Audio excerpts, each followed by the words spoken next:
El 25 de mayo de 1810 se constituye en Buenos Aires, capital de lo que había sido el Virreinato del Río de la Plata, el primer gobierno patrio, la primera junta.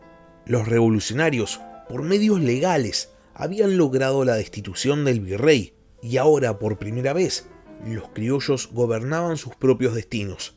Ahora bien, al margen de haber logrado la revolución, los criollos que habían llegado al gobierno no tenían objetivos políticos en común, pretendían cosas diferentes. Entonces no pasa demasiado tiempo hasta que estas diferencias políticas empiezan a aflorar y hasta se termina constituyendo la primera grieta de la política rioplatense.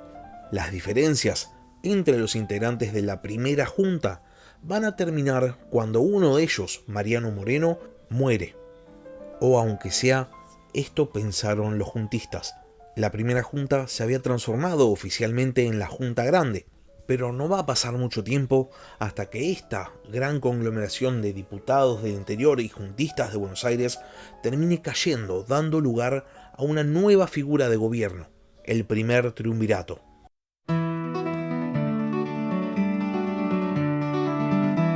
Hola a todos, sean bienvenidos al podcast de historia La Barba Roja de Barba Roja.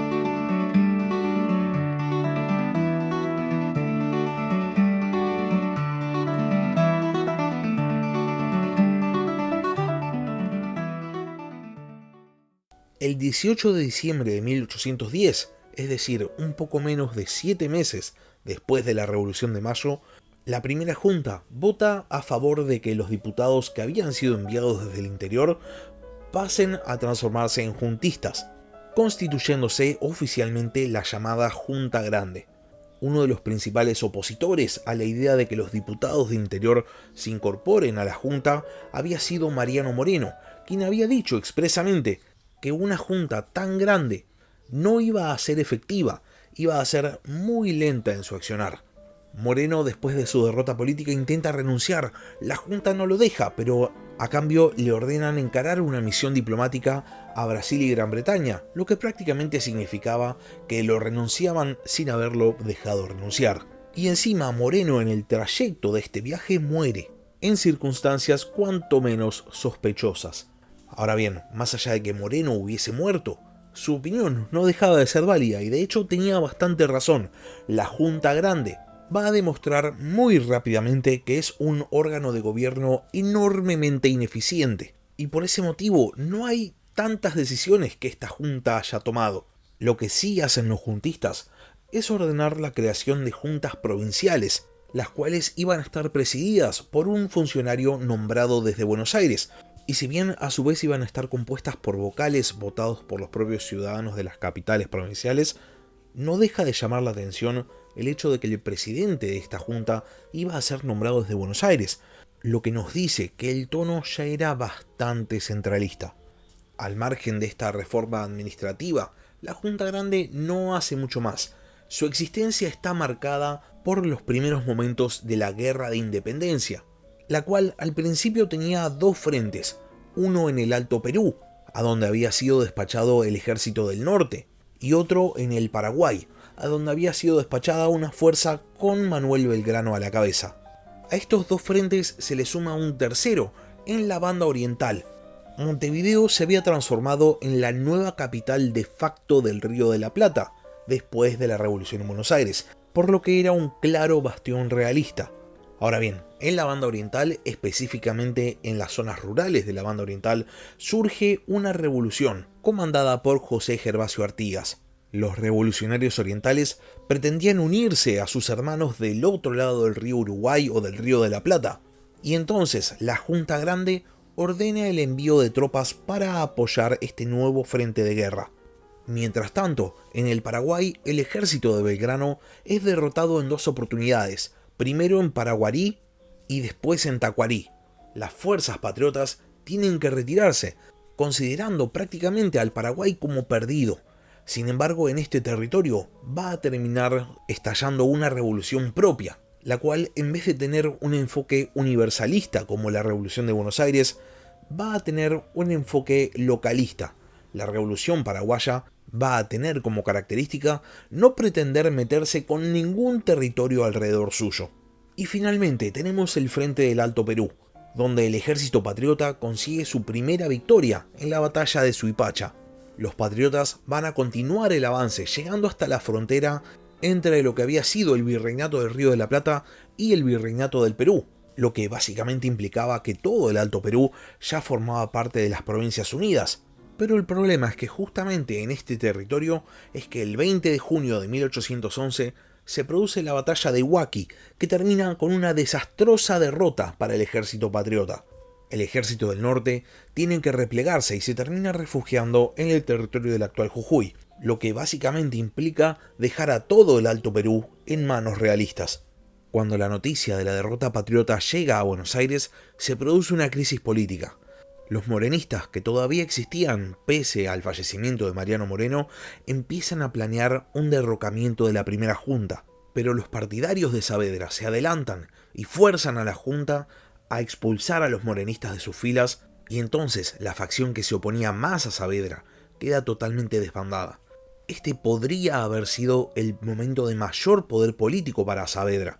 Después de todo, parecía que ya no le quedaba ningún enemigo político más, pero el tema es que la revolución estaba hecha un caos. El Paraguay parecía perdido, la banda oriental se había tornado en un gran campo de batalla que drenaba de soldados a Buenos Aires, y para colmo el Alto Perú había caído en manos realistas. La Junta Grande, prácticamente desesperada, decide tomar cartas en el asunto y envía a su presidente y principal militar, Cornelio Saavedra, a que se haga cargo del ejército del norte. Saavedra abandona Buenos Aires siendo el principal líder político de la Junta Grande, y entonces aparece un actor dormido que decide actuar. Desde el 25 de mayo, en la instauración de la primera junta, el Cabildo de Buenos Aires había quedado relegado. Los cabildantes aprovechan en este momento la ausencia de Saavedra y aprovechan también el caos político de la revolución para volver a ganar un poco de poder. Utilizando como excusa la caótica campaña en la banda oriental, el Cabildo fuerza a la Junta Grande a que se convoquen a elecciones para elegir a 2 diputados por Buenos Aires, que hasta este momento increíblemente no habían. Los elegidos son Chiclana y Paso, y a ellos se les suma Zarratea, quien había sido el más votado en una elección para apoderados. El Cabildo no se conforma con esto, y al final consigue que la Junta decrete el nombramiento de un nuevo gobierno, un triunvirato, compuesto por los ya mencionados Chiclana, Paso y Zarratea. La Junta Grande continúa con su existencia, pero relega las facultades ejecutivas en este triunvirato, y ahora pasa a ser una junta de observación. Pero los triunviros no se van a contentar con esto, y con la excusa de la solución del caos político, terminan disolviendo la Junta Grande. El 22 de noviembre de 1811, el primer triunvirato adopta el nombre de Gobierno Superior Provisional de las Provincias Unidas del Río de la Plata. Y esto hay que destacarlo, porque hasta nuestros días, Provincias Unidas del Río de la Plata es uno de los nombres oficiales de la República Argentina. El primer triunvirato asciende al poder en las Provincias Unidas bajo la premisa de solucionar todo el caos político en el cual estaba inmersa la revolución. Y por este motivo, a diferencia de la Junta Grande, van a legislar un montón. Una de las primeras cosas que hacen los triunviros es, con el fin de solucionar el faltante de soldados en las campañas de la Guerra de Independencia, intentar transformar a los regimientos de milicia en regimientos de infantería de línea, empezando por el emblemático regimiento de patricios. De concretarse esta transformación, esto iba a significar que el primer triunvirato podía disponer de estos regimientos a su antojo. Los triunviros entonces primero decretan el encarcelamiento y exilio de Saavedra, posiblemente para intentar quitarse un peso político de encima, y después deciden el reemplazo de Saavedra por Manuel Belgrano como líder del regimiento de patricios. A su vez, los triunviros ordenan que los patricios pierdan sus distintivos que los hacían ver como milicianos, específicamente sus trenzas, tan características que son obligados a cortarse. Los patricios, en vez de acatar las órdenes del triunvirato, deciden hacer todo lo contrario, se amotinan, en lo que se conoce como el motín de las trenzas. Los patricios se muestran propensos a negociar, y piden a los triunviros ser considerados como ciudadanos libres, no como soldados de línea, y también poder conservar sus distintivos. A su vez, solicitan que no sea Manuel Belgrano su comandante. Los términos llegan a los triunviros, Chiclana los lee y dice que para cumplirlos, primero tienen que deponer las armas. El regimiento de patricios rechaza esta contrapropuesta, y entonces el triunvirato ordena que el resto de los regimientos de la capital rodeen el cuartel de los amotinados, y al final el regimiento de patricios es atacado, y el motín es dominado. Esta situación tan peligrosa que podría haber hecho tambalear a otros gobiernos es aprovechada por el triunvirato.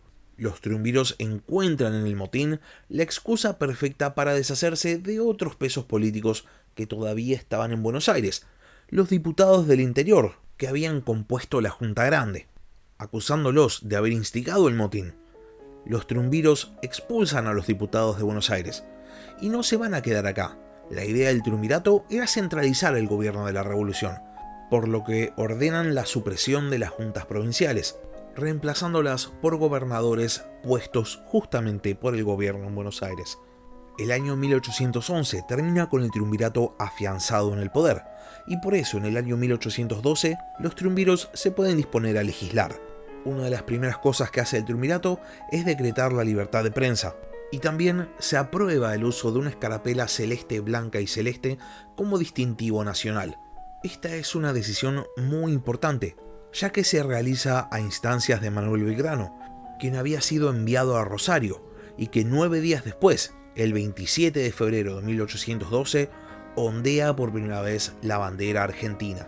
Para este momento la revolución se había estabilizado políticamente. Sin embargo, para que fuese verdaderamente exitosa, todavía necesitaba un impulso militar. Estos refuerzos, tan desesperadamente necesitados por la revolución, van a llegar en marzo de 1812, cuando en el Río de la Plata desembarquen soldados rioplatenses que volvían de las guerras napoleónicas.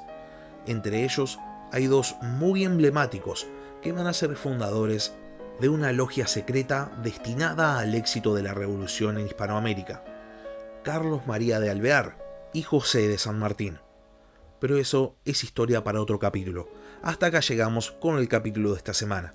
Si llegaron hasta acá y no están suscritos al canal, les recomiendo que se suscriban. Subo capítulos nuevos todas las semanas. Y si por otro lado ya están suscritos, pero tienen ganas de apoyar al podcast, pueden hacerlo transformándose en miembros del canal en YouTube, o si no, transformándose en Patreons. Les dejo el link en la descripción del capítulo. Muchas gracias por haber escuchado y hasta la próxima. Gracias por escuchar La Barba Roja de Barba Roja. Si tenés alguna pregunta o simplemente querés hacer un comentario, no dudes en escribirme al mail del podcast, labarbarrojadebarbarroja@gmail.com. Hasta la próxima.